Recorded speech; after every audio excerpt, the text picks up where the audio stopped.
Welcome back to the second episode of our PowerShell for Hackers series. We're going to deep dive into how hackers obfuscate PowerShell to stay under the radar with my man, I am Jacoby, dropping some serious and cool techniques. Big shout out to our sponsor, ThreatLocker, for making this video possible. If you don't know about ThreatLocker, they know PowerShell is a critical part of legitimate workflows, and blocking it outright isn't going to be the answer. Their ring fencing gives you control, like stopping PowerShell from accessing the internet while still allowing you local automation. That's the kind of defense that keeps attackers boxed in without breaking your devices. And one last thing, if you're loving these series, drop the word shell in the comments to keep them going, and make sure to follow Jacoby on YouTube and on Twitter for more PowerShell gold. All right, let's get into it. Last video, we kind of teased the whole getting reverse shell, and I feel like getting a reverse shell is usually the ultimate goal in a pen test and anything we do in cybersecurity, right? Like the ultimate goal is to get a reverse shell, and I think this is the right time to introduce the different ways we can do it. I remember you ended the last video with you need to get creative. I want to see some of this creativity if you're up for it. Like we were talking about, there are certain commands that are monitored more than others in certain environments. Things like invoke web request, invoke rest method, invoke expression, all the most common ways to pull down malware and execute it. Last video, we kind of showed off one of the low bin methods where you could use certrec to pull down the code and execute it and get a shell, and we did get to play with that. So I'm going to go ahead and show you a few more methods that you can play with, things that you can,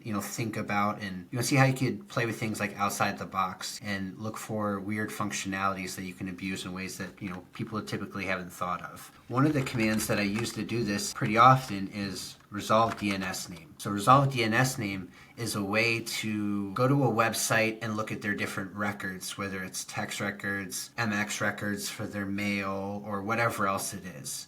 So one of these that we're going to look at real quick is on my website, PowerShell for Hackers. I have one of my text records is called calc.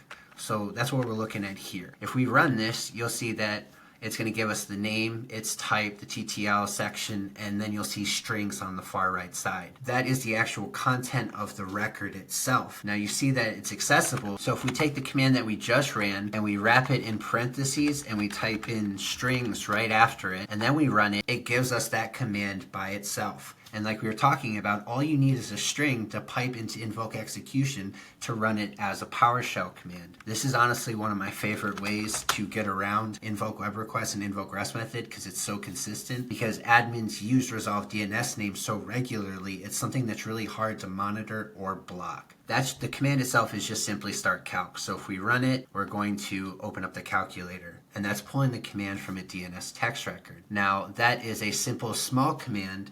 And something that's really cool to know about DNS text records is everybody seems to think that there's this short character limit, so you can only certain size payloads inside of a text record. It's limited to something like 200 something characters. That's sort of true and it's sort of not. So I'm going to show that off here. This time, instead of going to the calc text record, we're going to go to rev shell, right? So we're going to go to the rev text record. Now, if you notice at the end here, though, instead of just .strings and piping into IEX, we have to use join as well. While it's true that technically you're only supposed to be able to fit like something like 200 something characters in a text record, if you put more than that in there, they will all just kind of combine and stagger, but be separated, which means all you have to do is join them back together. We do that by using this space right here. It's not going to actually be a space, but that will be our join delimiter, and we could pipe that right into IEX. Now, since this is our reverse shell, we are going to go ahead and set up our netcat listener. So we got our netcat listener going, and I will just show it to you real quick before we run it. That pulls the shell down. We just take it and we pipe it into IEX, and boom, we have a connection made. So once again, who am I? Goes to the machine, we'll run calc to show that it works, and the calc opens up. We now have full control over this system by just running a payload that we stored in the DNS text record of any website that you have control over. So in reality, instead of pulling this entire text and eventually get caught, or maybe copy pasting it somewhere and having to deal with syntax errors and things like that, you can just do a DNS lookup. It's there, and you just pipe that in and you just execute it. So you're hiding that in a DNS record. Yeah, 100%. Instead of having to worry with like syntax, which is extremely painful in PowerShell sometimes, Like whenever you're copying, pasting, or pulling things in from different resources, a lot of times you have to do a lot of character escaping, put the backticks before the variables, and it hurts. It hurts. I bet, yeah. So if you can just put it all into one place and then pull it down really quickly just to make it that much easier, it's a blessing. It's an absolute blessing. You guys have NSLOOKUP in Bash. You can use NSLOOKUP the same here, but there's different ways that you have to combine it, and it's a little annoying. So I did switch to using resolve DNS name instead. But if resolve DNS name doesn't work, try NSLOOKUP as well. Okay, how common is this to maybe get blocked or, get picked up, or not even blocked, maybe get flagged? It's not common. Like, so many sysadmins use resolve DNS name for a lot of their scripts. It's a command that is so integrated. You wouldn't think about something like this unless you are a hacker, unless you got the hacker's mindset to know to play. Again, we're finding weird functionalities that we can abuse. There probably aren't many regular sysadmins that are thinking that malwares can be stored in a DNS text record. Again, you're not using invoke web request, you're not using invoke rest method, so it really hides inside of regular network traffic, and it'd be kind of hard for them to pick out. Now, if they saw my website, PowerShell for Hackers, that might be wild. But if you know your target, and let's say you know that your target uses Adobe products, and you register a domain that's similar sounding to Adobe, help-adobe.com, whatever, it doesn't matter what it is.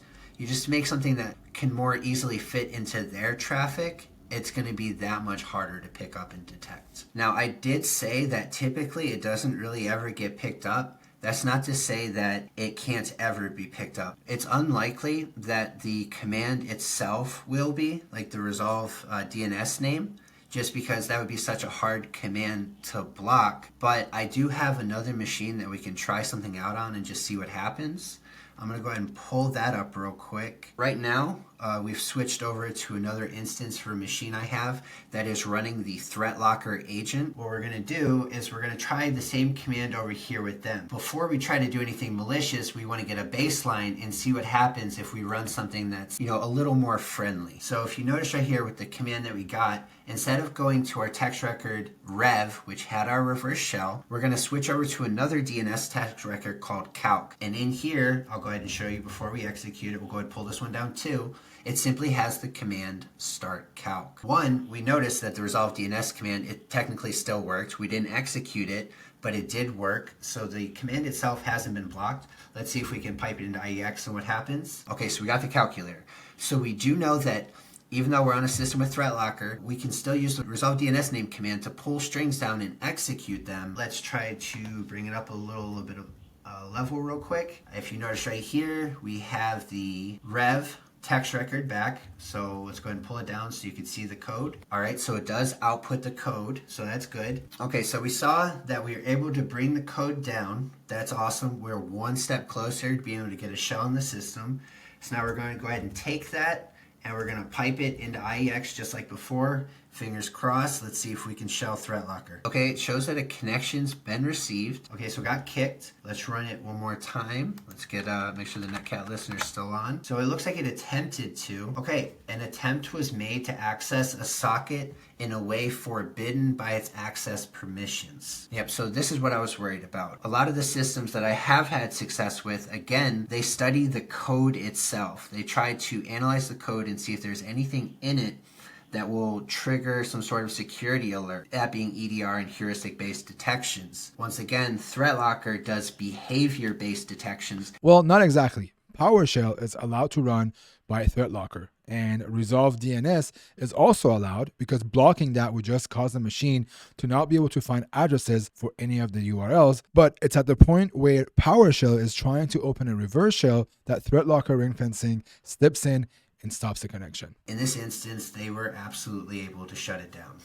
Yeah, they shut it down. Okay, so I feel like with DNS, it is creative, don't get me wrong, but I feel like we're still just scraping the surface. What are some other cool ones? I know you're elite at doing this kind of stuff, so what are some other ways we can get a reverse shell or hide something malicious that could give us a reverse shell? DNS, that's a quick go-to, and it's one of my favorites just because it is so under the radar. But as far as creativity goes, Like we're at the bottom of the mountain right now. There's absolutely some pretty insane ways to hide malware. I'm gonna go ahead and grab one of these commands here. So one of the payloads, once again, all these are available on my website. If we go back to here, the one that we're actually gonna look at right now is going to be hijack shortcuts right here. So the code is here, the examples are here. Copy this, run it in your console, and then use one of the example scripts. Invoke shortcut hijack is a really cool function. So what we're gonna do is we're gonna provide it a path, which is this calculator shortcut that you see right here. We're gonna take the payload code,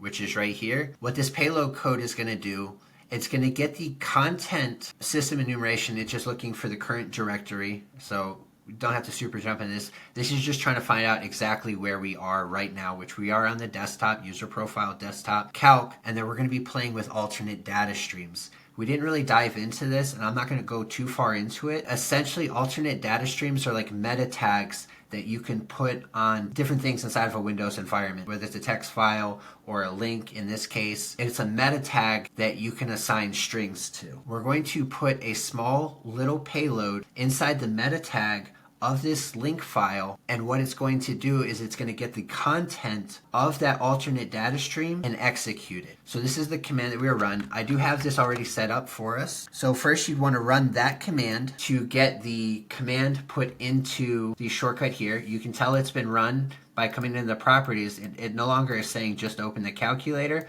You can see that there's additional code that's been appended to it where it's start calc, and then it appends our command that we gave. So get content of the alternate data stream of this link file. Now there's nothing in there yet, so what we want to do is we want to run the command that is going to get the content from this revshell.ps1. This is just a notebook file that has one of our reverse shells in it. It's going to get the content of that, and it's going to write it to the alternate data stream. Now we do that, we use a little caret, put the file, and then colon, and then just name your alternate data stream, or your quote-unquote meta tag, to make it a little bit more simplistic. We're going to call it revshell. So now once that's going, all you have to do is have your netcat listener on, and whenever you click on the shortcut or your target specifically, this could be used for persistence if you hijack one of the shortcuts on their desktop. And again, you don't actually have to name a specific shortcut. You can just name a directory and it'll hijack all of the shortcuts in that directory if you want. So you could do something like desktop and it will hijack everything in desktop, run it, but it will give you access each time. It'll run whatever code that you give it. So in this instance, we are using reverse shell, but you could make it do whatever arbitrary code that you want it to. Inside that box right here that we were showing, one of the things that's kind of clever about this property box, you can only fit 259 characters. That's why I didn't just put this shell inside of there, because that's closer to like 1,800 to 2,400 characters, depending on how the obfuscation process goes. So we're putting it inside the alternate data stream of the link file, which doesn't really have a character limit, and then we're just drawing from that. But if you want to put a shorter command in here to do something else, you can 100% do that. Now, whenever we click this, double click it to run it, it's going to do what it's supposed to. It's going to open the calculator, but if you see, we now have connection received. So once again, we have a shell on this system. Well, calc's already open. I know that's kind of our go-to for testing, but we can open calculator. We have the shell. That's one of the kind of cooler, more creative ways. Okay, so for me to understand though, technically you have to have that notebook somewhere in the machine, or do we use one of the techniques you showed earlier to download it somewhere and then use this method to be able to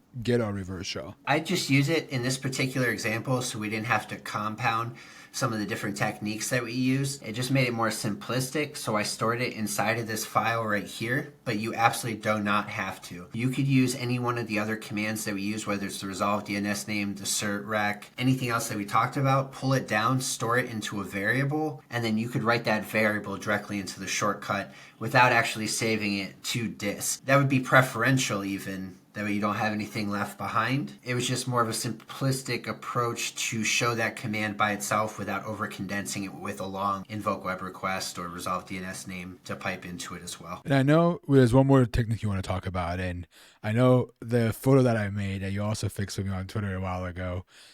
What's the story there? What are we doing with that photo? Yeah, okay, so for this next one, let me go ahead and clear that out real quick, and we'll have our netcat up and ready. Just going for it. Let's go back to the website real quick. We're going to look at another payload. This is invoke pixel script.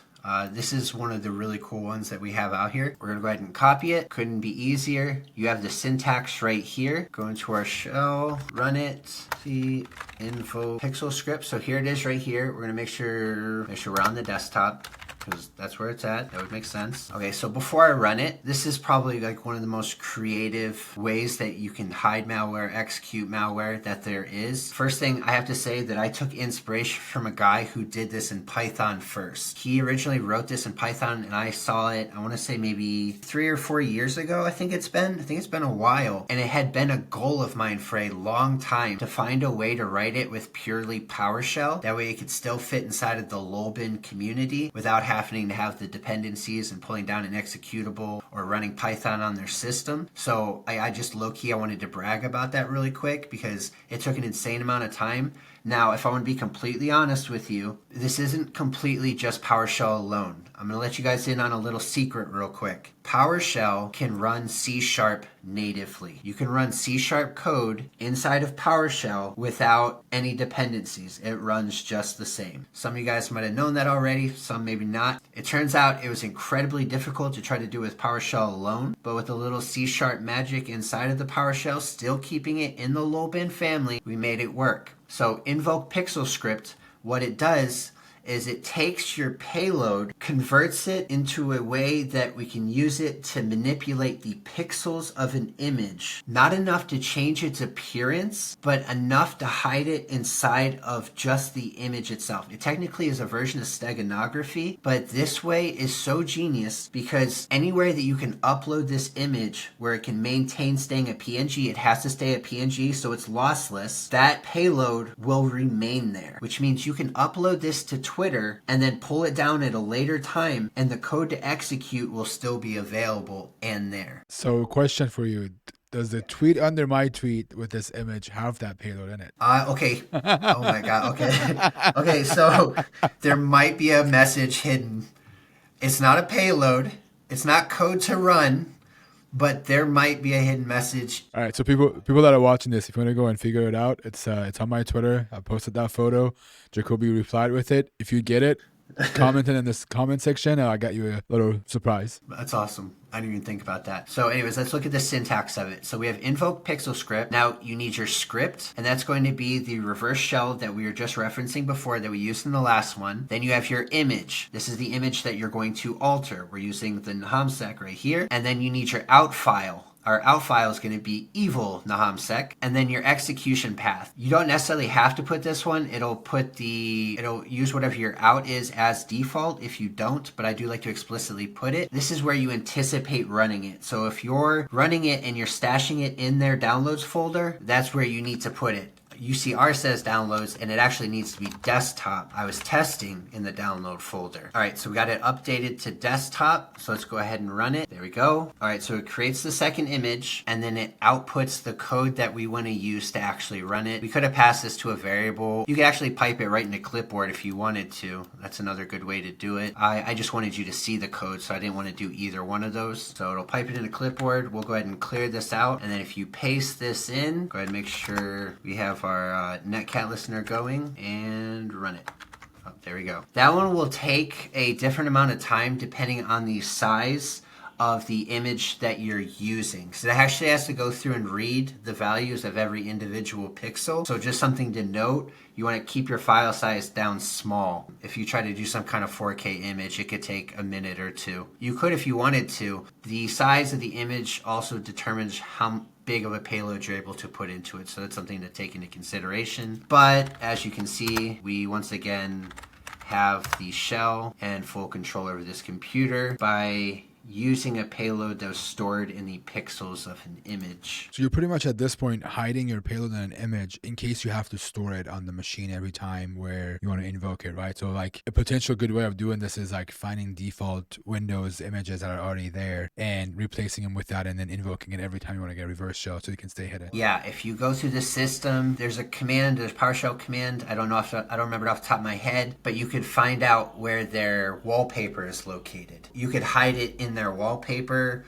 or if you want to hide it in different resources that Microsoft just has by default, not icons, it does have to be a PNG. Yeah, but any PNG on the box could be pretty much a target at this point, right? You just have to find the right PNG that could be hidden in a video game, even if it's if you're going after someone that has games on their machines. Yep, 100%. That's it. You find any PNG on the system, and it'd be a good place to hide code, and there's no way that they're ever going to find it. Like, I go ahead and open both of these images for you. You know, that's the original, and this is the one that's altered. You know what I'm saying? Can you tell the difference? Yeah, there's nothing different. Yeah. That's baller, man. It's very creative. I think it's like if you have one shot to download something on a machine without wanting to get caught, this is probably the way to do it, right? You have one time to do it. You don't want to get that file ever deleted. Boom, that's it. Correct. Yeah. It'd be real easy to download an image. It can be hosted someplace, public and conspicuous. Any image hosting platform that allows the image to stay a PNG, which does include Twitter, but that changed. It worked for a long time, and then Elon made it so they all got turned into JPEGs, and now they could be PNGs again. So that just recently got that functionality back. So that's cool. I appreciate that, because that definitely upset me for a little bit. I'm not going to lie. All right, that is a wrap for episode 2. Huge thank you to Jacoby for breaking down those sneaky PowerShell tricks. Follow him on YouTube. Show him some love on Twitter. Go ahead and show some love to our sponsors, Threat Locker, for the amazing support. All right, that's it. I'll see you all in next week's episode. Peace.